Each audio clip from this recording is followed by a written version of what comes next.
Hello guys! Good morning! Well, for today's video, nagbabalik po ang ating kusina ni Helena G at ang ating recipe ay buttered shrimp with Cajun sauce. So ayan, naglaga lang po ako ng shrimp at ng mais, and then naggisa lang po ako ng garlic sa butter. So halo-halo lang. Kapag brownish na po ang ating garlic, ayan, pwede na po natin ilagay ang ating Cajun powder.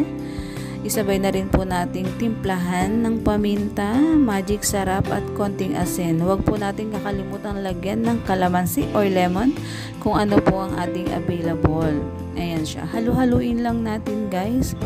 And then in a minute, pwede na po nating isunod ang ating hipon at ang mais. Ayan siya. So ikalat natin ang sauce para lumasa.